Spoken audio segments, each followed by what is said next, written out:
Bismillahirrahmanirrahim. Assalamualaikum warahmatullahi wabarakatuh. Alhamdulillahirabbil alamin. Apa kabar anak-anak semuanya? Semoga semuanya dalam kondisi yang sehat, semuanya dalam kondisi yang ceria, semua dalam kondisi yang semangat belajar. Ya, alhamdulillah pada pertemuan kali ini anak-anak semuanya akan mulai belajar dengan Pak Bimo, yaitu akan belajar mata pelajaran IPA. Sebelum Pak Bimo mulai, disiapkan dulu untuk alat tulisnya, juga buku IPA disiapkan agar nanti dalam pembelajaran semuanya bisa berjalan dengan lancar. Baiklah anak-anak semuanya, mari kita mulai.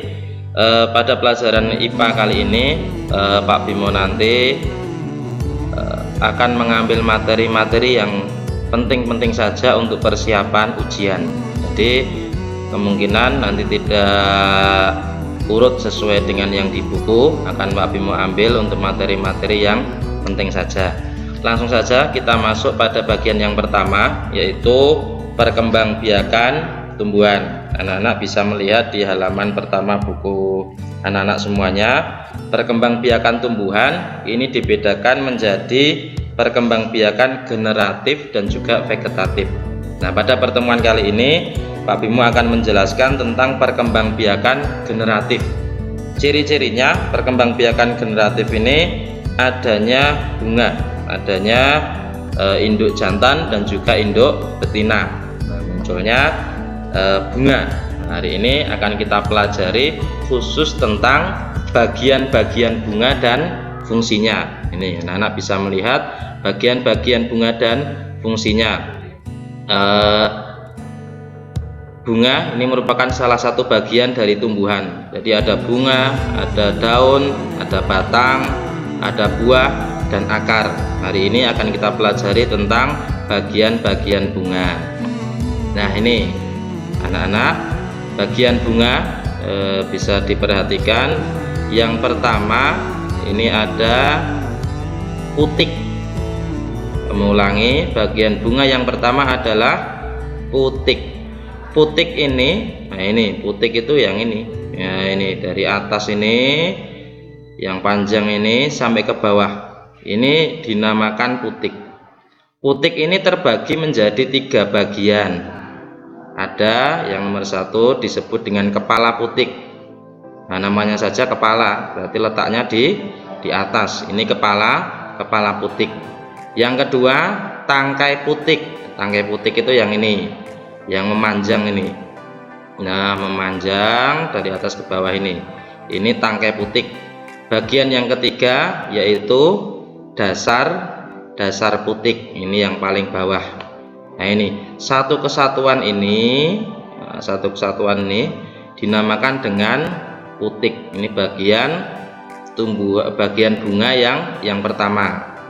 Kemudian bagian bunga yang berikutnya adalah benang sari. Ini benang sari. Mana itu benang sari? Ini benang sari itu ada yang di sampingnya putik ini, ada yang di samping kanan dan juga di samping kiri. Jumlahnya lebih banyak. Kalau putik ini hanya ada 1.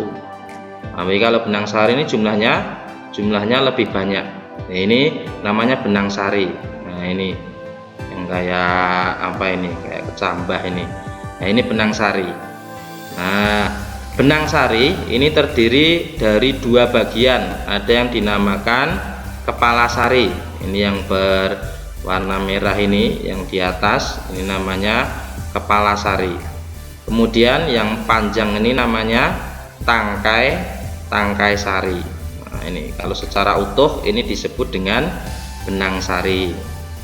Kemudian bagian yang selanjutnya yaitu ini bagian yang warnanya menarik, yang paling lebar, yang warnanya menarik. Ini kalau pada bunga ada yang berwarna merah, ada yang berwarna kuning, ada juga yang berwarna oranye, putih, ada yang berwarna ungu dan lain-lain. Ini dinamakan mahkota bunga. Nah, karena ini bagian bunga yang paling menarik, maka dinamakan mahkota. Ini sangat menarik. Ini yang bikin baik manusia atau hewan itu tertarik terhadap bunga. Bagian yang selanjutnya ini di bawahnya mahkota, ini ada yang namanya kelopak bunga. Ini yang ada di bawahnya mahkota ini, yang ada di dasar ini. Ini namanya kelopak bunga.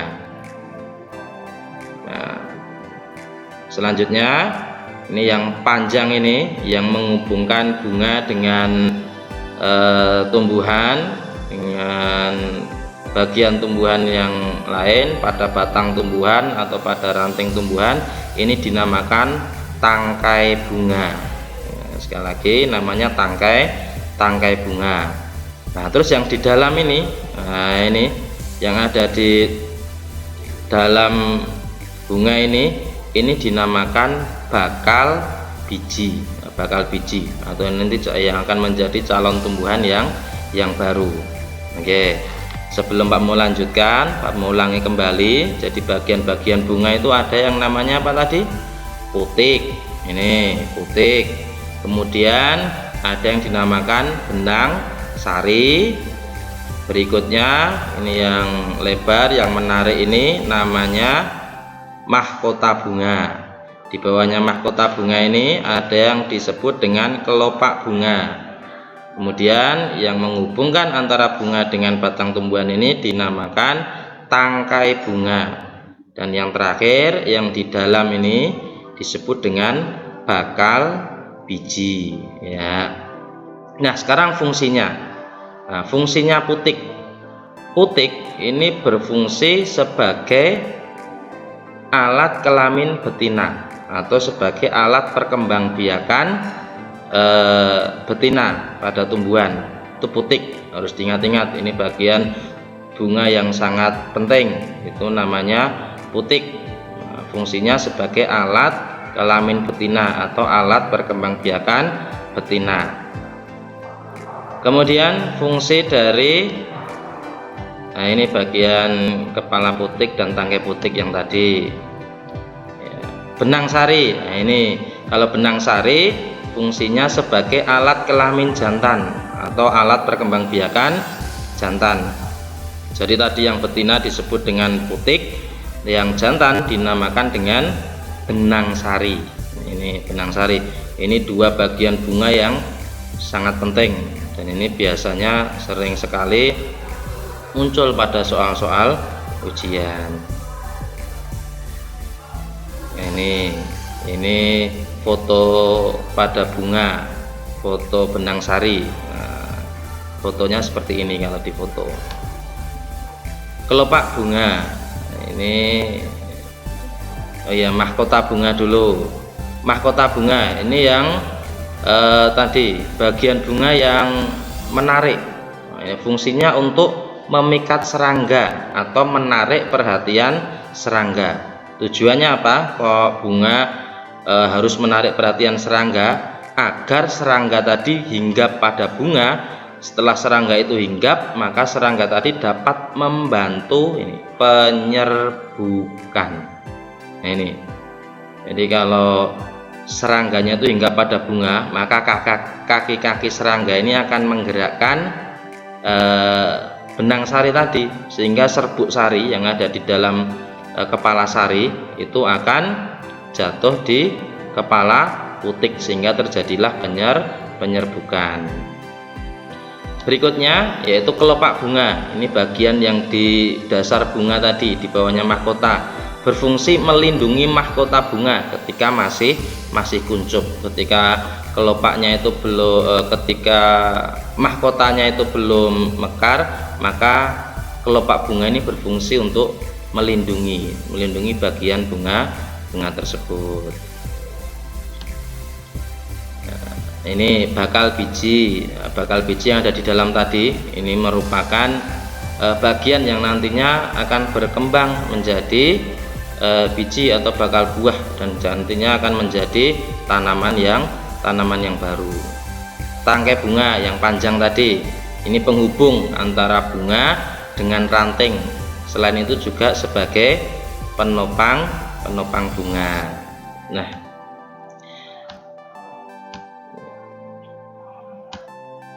Demikian anak-anak untuk bagian-bagian bunga ini bisa anak-anak pelajari kembali. Kalau di buku anak-anak coba di halaman pertama itu juga sudah ada bagian-bagian bunga sama persis, tetapi fungsi-fungsinya ini seperti yang sudah Pak Bimo jelaskan tadi. Pak Bimo ulangi sekali lagi bahwa fungsi dari bagian-bagian bunga ini kalau kita lihat kembali, nah ini putik ini berfungsi sebagai alat kelamin betina atau alat perkembangbiakan betina pada bunga, pada tumbuhan. Kemudian benang sari ini berfungsi sebagai alat kelamin jantan. Nah, kemudian mahkota bunga ini fungsinya untuk menarik perhatian serangga agar serangga tadi dapat membantu penyerbukan bunga. Ini loh, di dalam kepala sari ini terdapat serbuk sari yang jumlahnya banyak sekali.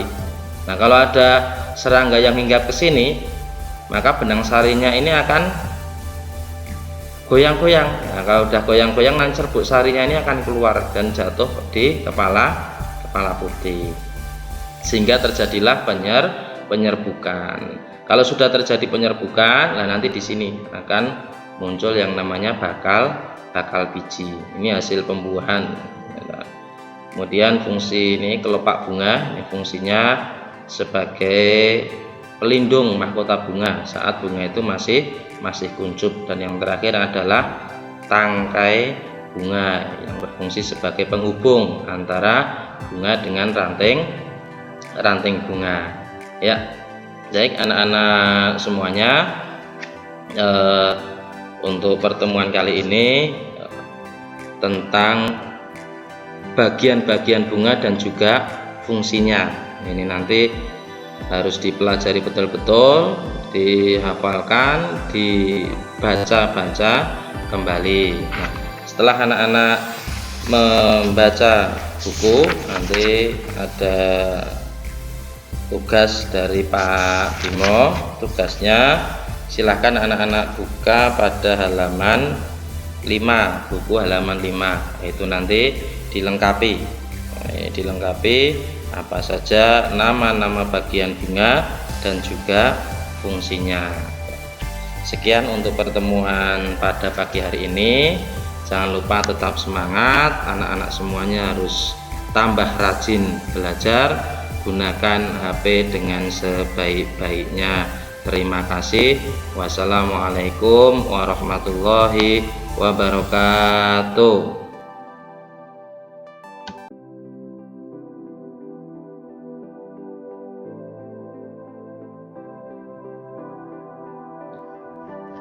Assalamualaikum warahmatullahi wabarakatuh. Sampai bertemu kembali anak-anak semuanya. Melanjutkan pertemuan yang sudah kita laksanakan. Pak Bimo kemarin sudah menerangkan tentang bagian-bagian bunga. Hari ini Pak Bimo akan melanjutkan tentang perkembangbiakan bunga. Jadi perkembangbiakan tumbuhan ini ada yang generatif, ada yang vegetatif. Nah, yang generatif sudah Pak Bimo jelaskan kemarin.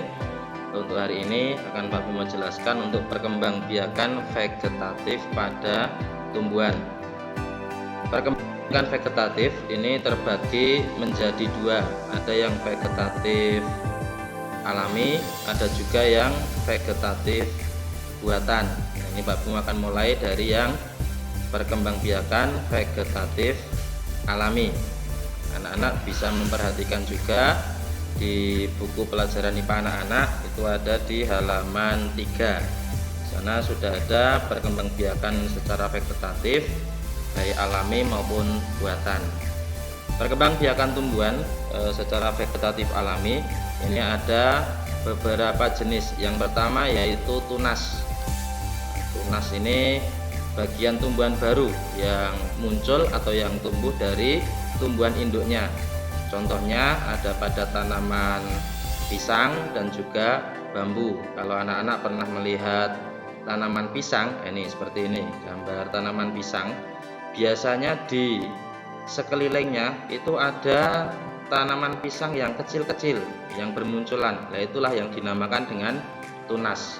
Begitu juga pada tanaman bambu.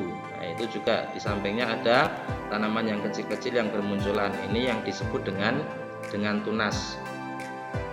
Sekali lagi, tunas contohnya pisang dan bambu. Ini yang perlu dicatat, ini yang penting, yaitu tunas contohnya adalah pisang dan bambu. Berikutnya ini ada tunas tapi unik, namanya tunas adventif. Tunas adventif ini bagian tumbuhan baru yang tumbuh dari sela-sela daun, jadi bukan di sekeliling di bawahnya seperti pisang dan bambu tadi, tapi ini tumbuhnya ada di sela-sela daun. Nah, ini kalau anak-anak pernah melihat itu pada tanaman cocor bebek. Kalau ada yang punya tanaman cocor bebek bisa dilihat, pasti di sela-sela daun itu seperti muncul tanaman-tanaman yang kecil-kecil, ada daun lagi yang kecil-kecil. Nah, itulah yang dinamakan dengan tunas adventif. Tunas adventif contohnya pada tanaman cocor bebek. Pak Bimo punya ini tanamannya di rumah, kalau ada yang mau lihat boleh. Berikutnya spora. Spora ini tumbuh pada tanaman paku, jamur, dan juga lumut. Kalau anak-anak perhatikan, bagi yang pernah ini tanaman paku seperti ini nama tanamannya tanaman paku. Pada daunnya itu seperti ada bintik-bintik kecil. Nah, ini itulah yang dinamakan dengan spora. Spora contohnya tanaman paku, tanaman lumut, dan juga jamur. Selanjutnya umbi lapis. Ini paling mudah ditebak, ini paling mudah dihafalkan. Ini umbi lapis, ini tanaman tunas yang tumbuh di sela-sela lapisan umbi, yang berlapis-lapis. Ciri-cirinya berlapis-lapis. Ini contohnya pada tanaman bawang merah dan bawang putih. Coba anak-anak kalau di rumah yang pernah melihat bawang merah dan bawang putih itu kan berlapis-lapis, itu karena perkembangbiakannya dengan umbi lapis. Umbi lapis contohnya bawang merah dan juga bawang putih. Kemudian ada lagi umbi batang. Umbi batang ini contohnya pada tanaman kentang, umbi batang. Umbi akar, akarnya bisa menyimpan cadangan makanan, tunasnya tumbuh dari bekasnya. Ini contohnya pada wortel. Wortel ini perkembangbiakannya dengan umbi akar dan juga singkong. Nah, ini ada lagi rhizoma. Ini namanya sangat unik sekali ini anak-anak. Rhizoma atau ada yang menyebut dengan akar tinggal. Nah, jadi nanti kalau ada istilah akar tinggal itu sama seperti rhizoma. Jadi rhizoma nama lainnya akar tinggal. Batang yang tumbuh merambat di dalam tanah. Jadi batangnya itu tumbuh merambat di dalam tanah. Contohnya ini pada tanaman jahe, kunyit, lengkuas, mulawak gitu. Ini seperti ini.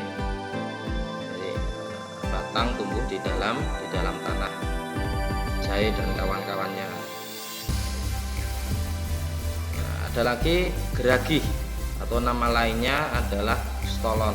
Ini cara perkembangbiakan tanaman. Ini batangnya tumbuh merambat di atas tanah. Bedanya dengan rhizoma atau akar tinggal tadi ini. Kalau yang rhizoma atau akar tinggal tadi batangnya tumbuh di dalam tanah. Kalau yang geragih atau stolon ini tumbuh merambat tapi di atas tanah. Contohnya pada tanaman stroberi dan juga tanaman rumput teki. Ini bisa dilihat ini tumbuh merambat tapi di atas tanah. Nah, itu tadi contoh perkembangbiakan vegetatif alami. Tapi mau ulangi lagi, ada tunas, kemudian ada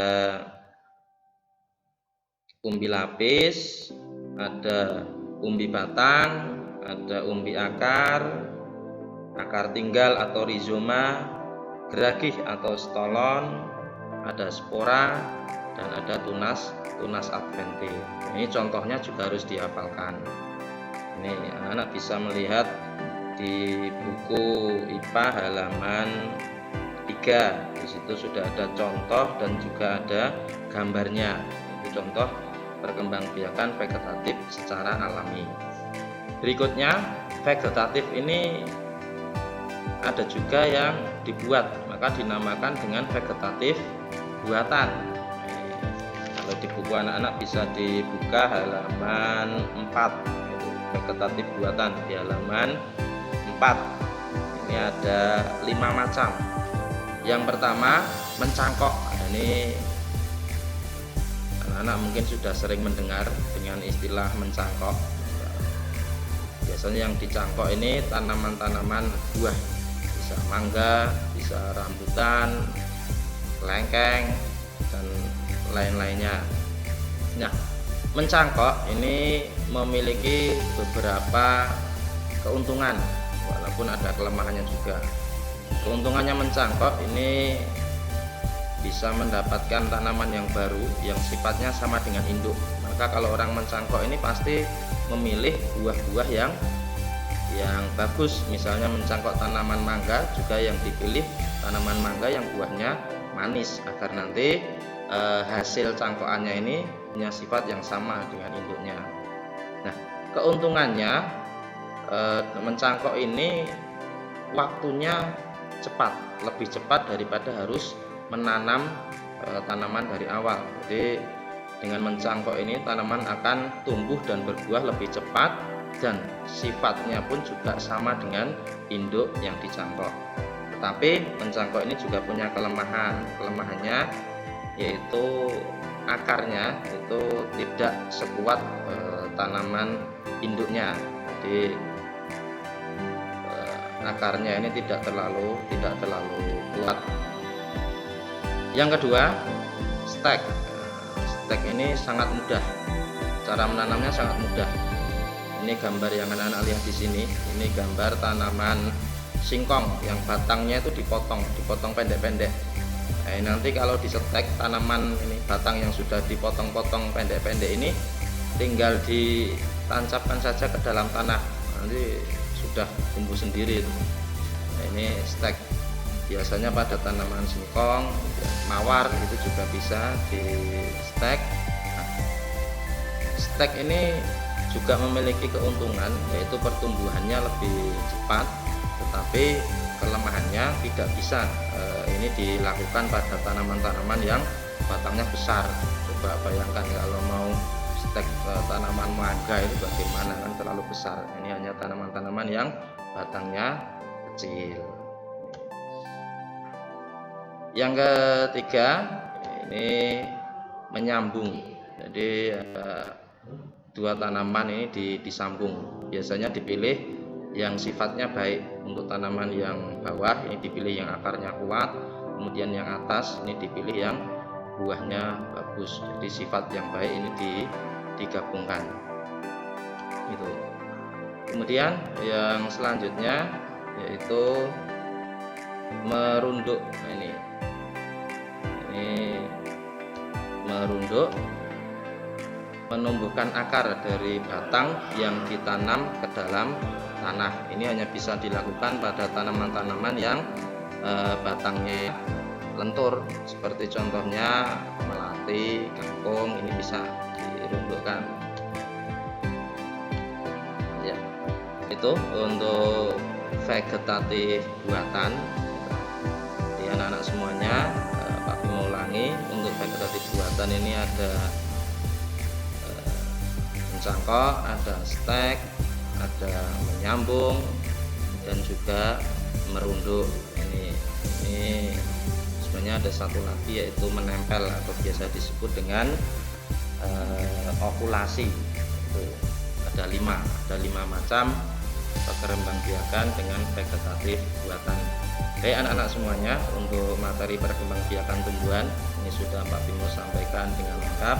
Silahkan nanti bisa dipelajari pada buku paket anak-anak, nanti dipelajari, dibaca kembali. Kemudian materi dari Pak Bimo ini nanti diputar berulang-ulang. Setelah ini nanti Pak Bimo akan memberikan tugas kepada anak-anak. Sekali lagi, belajar dengan sungguh-sungguh, belajar dengan serius, kerjakan tugas dengan baik, dan nanti akan Pak Bimo tunggu tugas dari anak-anak.